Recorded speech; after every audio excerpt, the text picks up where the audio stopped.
जय महामाया एस्ट्रो यांत्रिक चैनल पे आप लोगों का स्वागत है। और हम ज्योतिष सीखने के जो पाठ्यक्रम संख्या है वो 40 में पहुंच चुके हैं। अब हम फलित पे आ चुके हैं और हम ये जान रहे हैं कि किस प्रकार से लग्नों में कौन सा ग्रह किस भाव में हो तो कौन सा फल देता है। हम अभी सूर्य पर हैं, मेष लगन पे हैं। मेष लगन में प्रथम भाव में किस प्रकार का फल देगा वो आपके जो वीडियो हैं वो आपके आई बटन पर दिख रहा होगा, वहाँ पे क्लिक करके आप देख सकते हैं, या प्लेलिस्ट में जाकर आप देख सकते हैं सूर्य में मेष लगन में सूर्य किस प्रकार के फल देंगे। और आज हम मेष लगन में ही हैं, तो मेष लगन में अगर सूर्य चतुर्थ भाव में आते हैं तो वह कौन से फल देंगे। चतुर्थ भाव किसका है? सुख का है। चतुर्थ भाव गाड़ियों का है। चतुर्थ भाव माँ का है। चतुर्थ भाव जॉब से रिलेटेड जो फायदा होता है उसके बारे में बात करते हैं। यहाँ पे देखेंगे चतुर्थ भाव सूर्य कर्क, कर्क अर्थात चंद्रमा। हमने बताया था कि चंद्रमा वह जल तत्व, कर्क कौन सा है? जल तत्व राशि है। और सूर्य अगर यहाँ पे आ जाते हैं तो क्या होगा? यह लग्न के मित्र हैं, मेष लगन अर्थात मंगल के मित्र हैं। पंचम भाव इनका त्रिकोण राशि है, यानी त्रिकोण का स्वामी केंद्र में है। तो हम जानते हैं केंद्र का स्वामी तो सुफल देता है, सुफल देता ही है, और यह केंद्र में आ गए तो वो अति सुफल देंगे। और यहाँ पर देखते हैं कि वह कर्क में है तो उनको क्या फल मिलेगा? उनको फल मिलेगा कि वह जल से रिलेटेड जो कि बाहर जाने का फायदा होगा, उनको जल मार्ग से फायदा मिलेगा, उनको विदेशों से भी फायदा होगा। अगर उनको माता मदर की तरफ से बहुत फायदा मिलेगा, माँ की तरफ से सपोर्ट रहेगा उनको, तो यह सूर्य में है।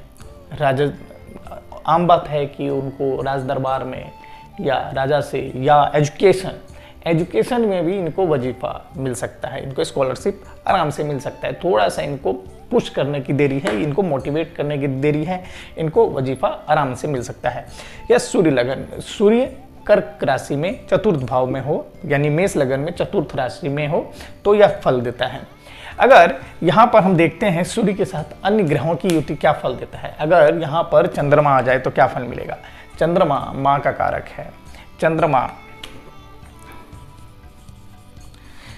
सूर्य और चंद्रमा कब आते हैं? वो अमावस्या के आसपास होते हैं, अमावस्या को ही होते हैं। लेकिन सूर्य और चंद्रमा कर्क में कब आएंगे? तो श्रावण मास में आएंगे, कृष्ण पक्ष के अमावस्या के आसपास आएंगे, और वही 12 बजे की रात पर आसपास इनका जन्म होगा।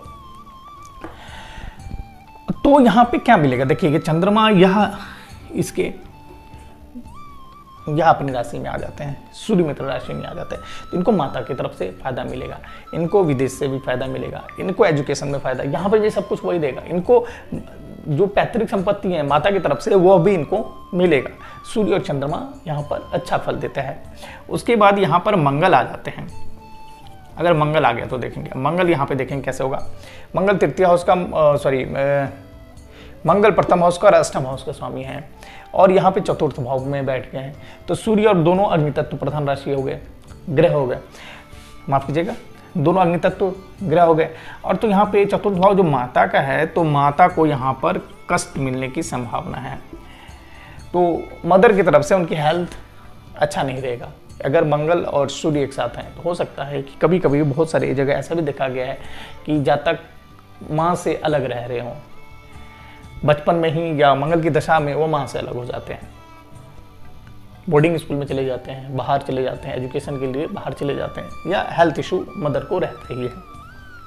सूर्य और मंगल के साथ ऐसा होता है। तो अगर यहाँ पर बुध आ जाते हैं तो बुध देखेंगे कि छठे भाव का और तृतीय हाउस का स्वामी है। अब बुध वाणी कला का भी कारक है। सूर्य और बुध आदित्य योग भी बनाते हैं, बुध आदित्य योग बनाते हैं।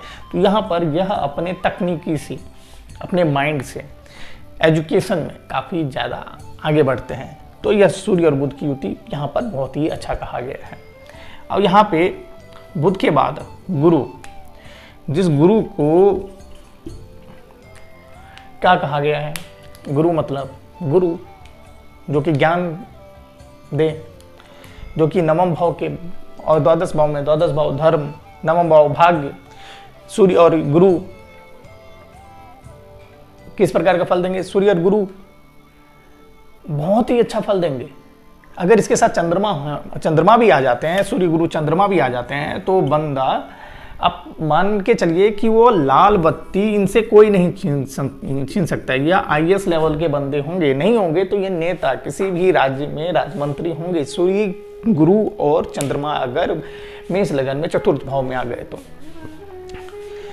और हंस योग, सूर्य और गुरु हंस योग का निर्माण करते हैं। हंस मानते हैं किसका, जो कि किन की सवारी है, माँ सरस्वती की है। वो अच्छे, आप बोल सकते हैं इनको, वो इस लेवल पे पहुंच जाते हैं कि उनको अच्छा को अच्छा कहते हैं, बुरा को बुरा कहते हैं। ये जस्टिफिकेशन देने में या जस्टिस देने में बहुत ही अग्रणीय रहते हैं। सूर्य और गुरु की युति यहाँ पर, गुरु यहाँ पर उच्च के हो जाते हैं, सूर्य भी मित्र हैं, तो बहुत ही अच्छा योग सूर्य गुरु का माना गया, हंस योग। उसके बाद शुक्र भी तृतीय भाव की तरह सब यहाँ पर इन दोनों का मालिक है। तो शादी के भाव पहला तो फल यहाँ पे देंगे, क्योंकि मैं बताया कि जो भी देखिए त्रिक और त्रिशदाय का स्वामी अगर केंद्र के स्वामी के साथ लगन में बैठ जाते हैं वो, तो फल अच्छा मिलता है। तो यहाँ पे शुक्र आगे, तो पहला जो भाग्योदय होगा वो शादी के तुरंत बाद होगा, और दूसरा भाग्योदय होगा वह संतान के बाद होगा। इनको यहाँ पर संतान के थ्रू फायदा भी होगा। क्या होगा, मॉनेटरी टर्म्स में यहाँ पर फायदा हो सकता है। तो सूर्य और शुक्र में हो गए। तो शुक्र के बाद यहाँ पर शनि आते हैं। शनि मेष लगन में उतना अच्छा फल नहीं देता है। सूर्य के साथ आ जाते हैं तब तो और ही अच्छा फल नहीं देंगे। यहाँ पर सूर्य और शनि आ जाते हैं तो पिता की हेल्थ में प्रॉब्लम रहती है। पिता को चेस्ट से लेके परेशानी होगा, नहीं तो जॉइंट से लेके परेशानी होगा, नर्व से रिलेटेड परेशानी होगा। लेकिन जो जातक का भाग्योदय होगा पिता के ना रहने के बाद या पिता से दूर रहने पर ही इनको फलित होता है। पिता के साथ उनका वैमनस्य भी रहता है, वैचारिक मतभेद रहेगा ही रहेगा। जहाँ पे शनि होगा तो पिता के साथ वैमनस्य रहता ही रहता है। उसके बाद राहु, सूर्य और राहु यहाँ पे ग्रहण योग आ जाते हैं। तो यहाँ पे यह किस प्रकार का फल देंगे, यहाँ पर दिक्कत आएगा। उनको जो एजुकेशन में है, मध्यकालीन एजुकेशन में थोड़ी बहुत प्रॉब्लम हो सकती है, कारण पिता के हेल्थ के कारण, या पिता का हेल्थ इतना सही नहीं रहेगा जिसके कारण एजुकेशन में उनको फायदा होगा।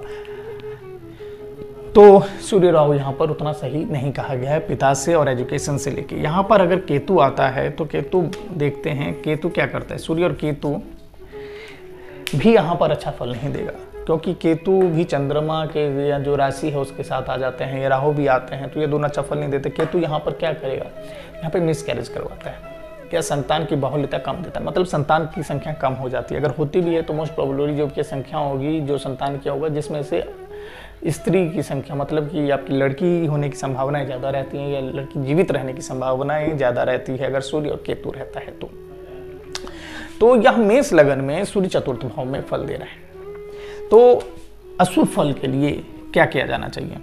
सबसे पहले जो सूर्य यंत्र है, नहीं तो मानिक, अभिमंत्रित मानिक में धारण करना चाहिए।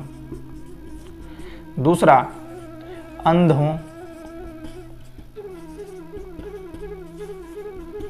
भोजन करवाना चाहिए या सहायता देनी चाहिए, सहायता करनी चाहिए। सहायता मतलब धन से सहायता नहीं करनी है, पैसे नहीं देने। सहायता मतलब अगर आप जा रहे हैं रोड पर तो उसको रोड क्रॉस करवा दें। अगर देख रहे हैं कि उन्हें कहीं पे कुछ प्रॉब्लम हो रही है तो उनको बता दें, तो फायदा मिलेगा। तीसरी,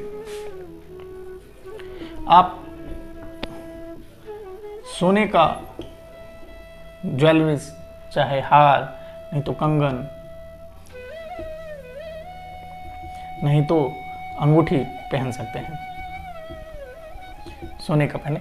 तो यहाँ पर यह जो सूर्य है वो पापत्व तो कम करता है और अच्छा फल देगा। तो यह सूर्य जो मेष लगन में चतुर्थ भाव में रहे तो इस प्रकार का फल देते हैं। और ये हम 40वें पार्ट में थे, तो आप लोगों से फिर वही बोलूँगा, पाठ को क्रमवाइज पढ़ते रहिए। आप में जो भी कुछ भी प्रॉब्लम हो तो आप कमेंट बॉक्स में लिखिए, मैं समझाने का प्रयास करूँगा। तब तक के लिए धन्यवाद।